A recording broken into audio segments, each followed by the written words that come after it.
हाय दोस्तों, यूट्यूब आपके अपने यूट्यूब चैनल पर देव क्लास में आपका स्वागत है।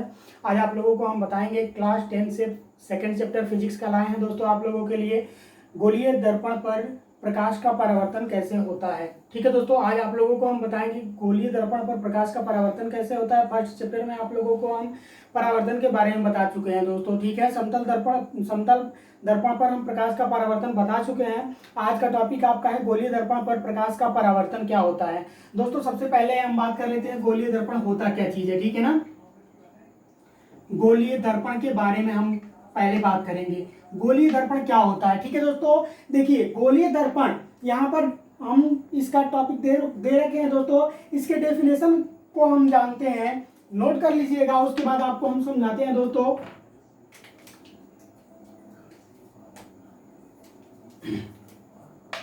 ऐसा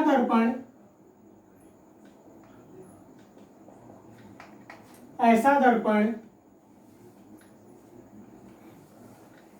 जिसका परावर्तक पृष्ठ या सतह कह सकते हैं। क्या कह सकते हैं दोस्तों? पृष्ठ या सतह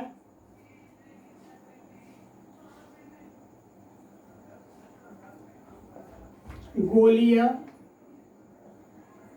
होता है तो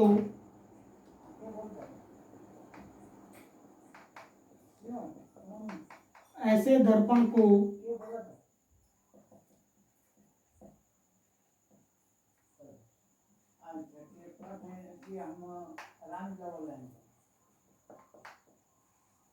गोलीय दर्पण कहते हैं। ठीक है दोस्तों, देखिए ऐसा दर्पण जिसका परावर्तक पृष्ठ या सतह गोलीय होता है तो ऐसा दर्पण गोलीय दर्पण कहलाता है।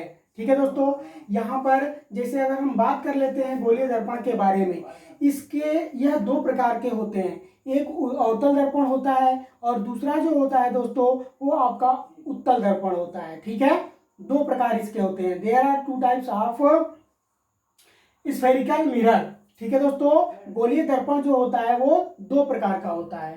तो पहला होता है आपका अवतल दर्पण और दूसरा होता है उत्तल दर्पण। ठीक है दोस्तों, क्या होता है? अवतल दर्पण और उत्तल दर्पण। अब आपको हम बताएंगे दोस्तों यहाँ पर अवतल दर्पण क्या होता है। ठीक है, आप इसको नोट कर लीजिए या स्क्रीनशॉट कर लीजिए। ठीक है, अवतल दर्पण क्या होता है तो इसको आप दोस्तों हम बता दे रहे हैं कि इसका जो परावर्तक पृष्ठ होता है उभरा हुआ तल होता है। कौन सा तल होता है दोस्तों? उभरा हुआ तल होता है। और इस उभरे हुए तल को ही परावर्तक हम क्या मानते हैं दोस्तों? पृष्ठ मानते हैं। इसको हम क्या मानते हैं? परावर्तक पृष्ठ मानते हैं दोस्तों। इसको हम कह सकते हैं ये परावर्तक पृष्ठ होता है अंदर वाला। ठीक है दोस्तों, अब यहां पर हम कह सकते हैं दोस्तों कलई किया गया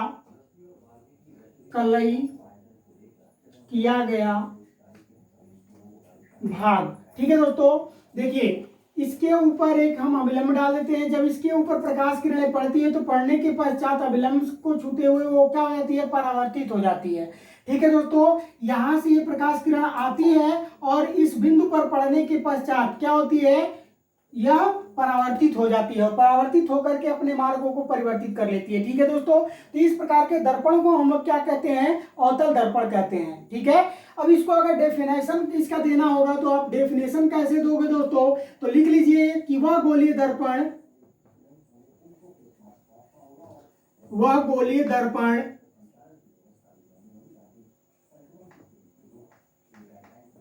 जिसका परावर्तक पृष्ठ अंदर की ओर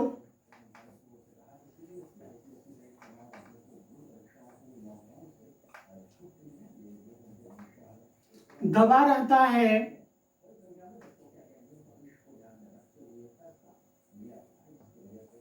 वह दर्पण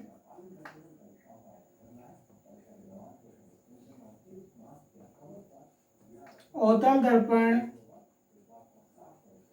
कहलाता है। ठीक है दोस्तों, देखिए कह रहा है कि वह गोलीय दर्पण जिसका परावर्तक पृष्ठ अंदर की ओर दबा रहता है वह दर्पण अवतल दर्पण कहलाता है। देखिए जो इसका परावर्तक पृष्ठ है वो क्या है, अंदर की ओर दबा हुआ है तथा बाहरी सतह जो है इसका है कलई किया गया है। ठीक है, कलई करने की वजह से ही जब इसके ऊपर प्रकाश किरणें पड़ती है तो पड़ने के पश्चात किसी बिंदु पर पड़ने के पश्चात वो क्या हो जाती है, वो परावर्तित हो जाती है। ठीक है दोस्तों, उसी माध्यम में वापस लौटकर चली आती है।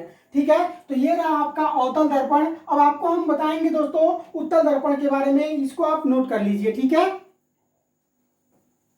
पर हम बात करेंगे उत्तल दर्पण के बारे में। उत्तल दर्पण क्या होता है? ठीक है दोस्तों, उत्तल दर्पण में दोस्तों जो परावर्तक पृष्ठ होता है वो क्या होता है, अंदर की ओर दबा होता है। क्या होता है दोस्तों, वह दर्पण जिसका परावर्तक पृष्ठ बाहर की ओर दबा रहता है उत्तल दर्पण कहलाता है। जैसे यहां पर आपको हम फिगर के द्वारा बता दे रहे हैं दोस्तों, यहां पर ये आपका फिगर है और इसके अंदर की ओर कलई किया जाता है। कहां किया दोस्तों, इसके अंदर की ओर जब हम कलई कर देते हैं, लिख सकते हैं यहां पर कलई किया गया भाग। ठीक है, कलई किया गया भाग। जब दोस्तों इसके ऊपर प्रकाश किरणें पड़ती है तो पड़ने के पश्चात क्या हो जाती है, परावर्तित हो जाती है। ठीक है दोस्तों, पढ़ने के पश्चात वो परावर्तित हो जाती है। जो इसका परावर्तक पृष्ठ होता है वो कहां होता है, इसको नोट कर लीजिए, परावर्तक पृष्ठ। ठीक है, ये है आपका परावर्तक पृष्ठ। उभरे हुए भाग को हम लोग क्या कहते हैं दोस्तों, जब कोई भाग उभरा रहता है और उभरे हुए तल पर परावर्तन होता है, प्रकाश का परावर्तन होता है, तो वह दर्पण क्या कहलाता है, उत्तल दर्पण कहलाता है। और जब आंतरिक रूप में प्रकाश का परावर्तन होता है तो वह क्या होता है दोस्तों, अवतल दर्पण कहलाता है। दोस्तों दर्पण के प्रकार के बारे में आप लोगों को हम बताएंगे कल, और आपको दोस्तों दर्पण से कुछ संबंधित हम परिभाषाओं के बारे में आपको बताएंगे अगले वीडियो में दोस्तों। तो ये वीडियो आप अंत तक देखिएगा। और दोस्तों अगर ये वीडियो आप लोगों को पसंद आया हो तो इस वीडियो को लाइक करें, हमारे चैनल को सब्सक्राइब कर बेल आइकन का बटन दबा दें ताकि हर नोटिफिकेशन आप तक पहले पहुंच जाए। दोस्तों आपका धन्यवाद।